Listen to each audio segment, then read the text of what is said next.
I'm not sure we could spot any tendency here on this third down. They could have run it or passed it. Either one was available. They chose to try and get it through the air, but they were unsuccessful.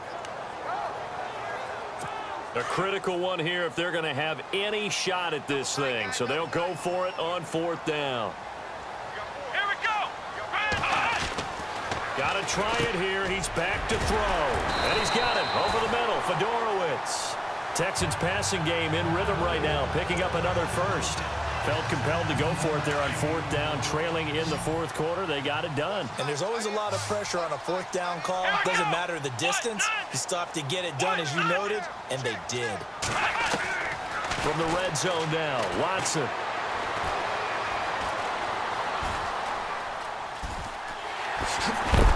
And he is going to be knocked flat on his back. Oh, a big hit at the 4-yard line.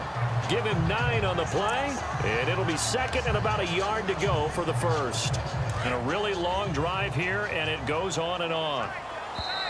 Time for a break.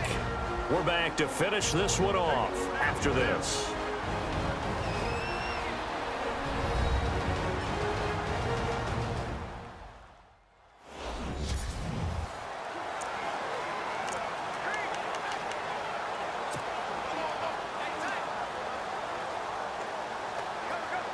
So it's Texans football as we welcome you back.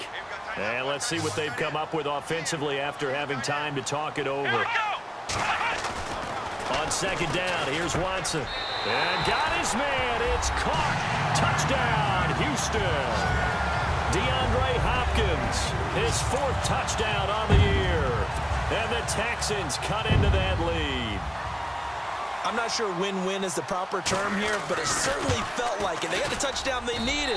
But if I'm on the defensive side of the ball, okay, you got the touchdown, but it sure took you a long time. Yeah, because offensively there, you're probably hoping for a 1 to 5 play drive. That one ate up a little more time than they were hoping. You're exactly right, and if you have that 1 to 5 play drive, you actually build up momentum and even more hope. When they had to slog their way downfield, they got the touchdown, but it's almost like, yeah, you know. Doesn't feel right. Exactly.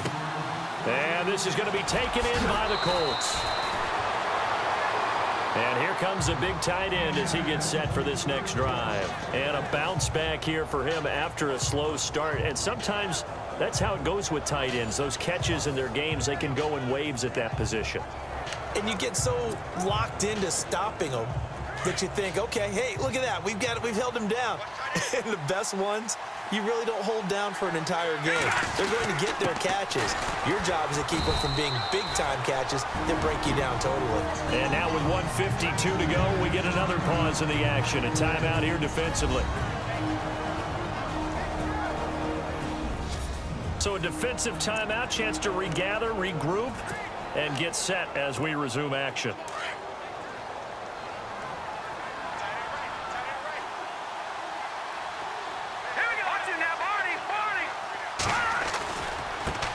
And now here's a carry heading left. Trying to bounce it outside, but he's only able to get it back to the line of scrimmage. All right, so the timeout over and all 11 men back out onto the field for the defense.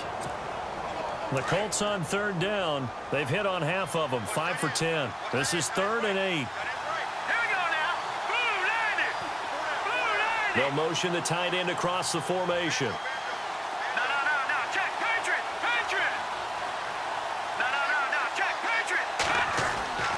On third down, he'll drop to throw. And he's got his man on the out route. And he's going to have the first down yardage as he's down at about the 30-yard line. Now, after the completion, we're going to get a timeout, an injured player. While the training staff works on him, we'll step aside and be right back.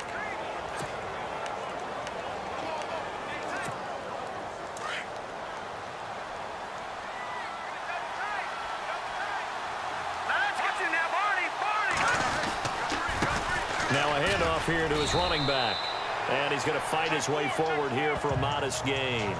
Give him 5 on the carry there, and it'll be second down. I have to chuckle to myself a little bit, Brandon, because right now I could be in that huddle with that offensive line. I know exactly what they're saying. If you call a pass play here, we're going to call timeout. Run the football. We've got control of this thing. Get him behind us and let's go. Their time to shine. And to give this time to the tailback. And he'll be brought down inside the 20 at the 19. At 5 yards on the play there, the drive will continue. Do my eyes deceive me, or is he getting stronger as this game moves along? Burst seems just as good here in the fourth as it was way back in the first, doesn't it? I do believe someone put a lot of time in the offseason and continues to condition during the season in order to continue to carry the ball at this rate. And able to push his way forward here for a good little gain. It's a 6-yard pickup, and it gets him to 2nd and 4. The recipe's pretty simple, I think, right? Just give your superstar the ball, continue to feed him. Yeah, don't overthink this one, right? Make sure he's touching the football, but you're also counting on his intelligence in playing the game as well. If it's not there, don't force the run. And he takes this one in for a Colts touchdown. A great play there. His 2nd touchdown of the game and his 9th on the year. And the Colts add on to their lead. And for them, this train, it just keeps rolling, doesn't it? Well on their way to yet another victory. Yeah, it's almost a runaway, isn't it? And you just wonder how anyone could stop this. They got full momentum going, full confidence going. But it's not just their own confidence that is leading them. It's the lack of confidence against their opponents now, because they see them coming and think, we've got no shot to beat this team. And that'll make this a 3-score game as the lead moves to 17. Novak out now to kick this one away. This fielded a few yards into the end zone. Well, some might have returned that one. He won't. He'll go down to a knee, and they'll start the drive from the 25. And now out comes Houston. They're down big here late. I don't know. You just one last drive here for pride. Some people like to do that. I remember playing for a guy once. We were down huge, and someone said, "Coach, what do you want to call?" He just waved a hand like, who cares? Let's get out of here and do something some other time. But some teams like to do something at the end to feel a little bit better as they continue to move forward. Yeah, probably just want to put this one behind them. And an alley to run. Still shedding tackles. And he's taken down, but not before he gets this into enemy territory across the 40. They give him a gain of 37. And he'll indeed get him to the line and spike it here to stop the clock.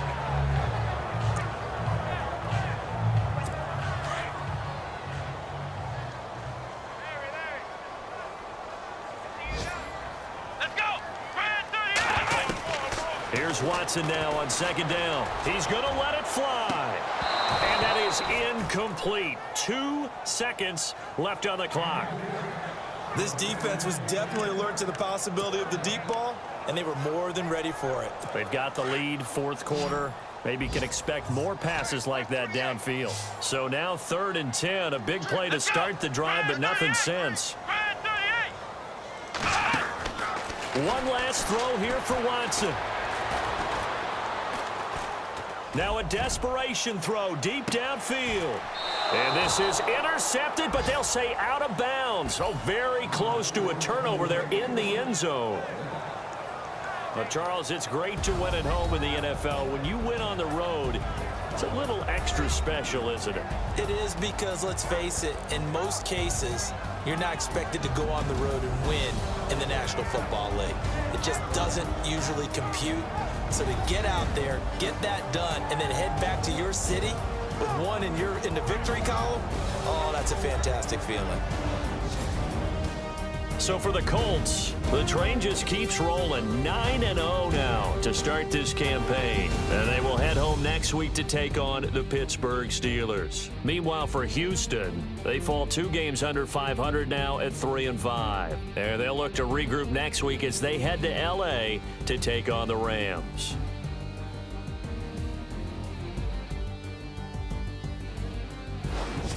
So that'll do it for us. For Charles Davis and all our crew, I'm Brandon Gaudin. You've been watching the NFL on EA Sports. So long, everybody.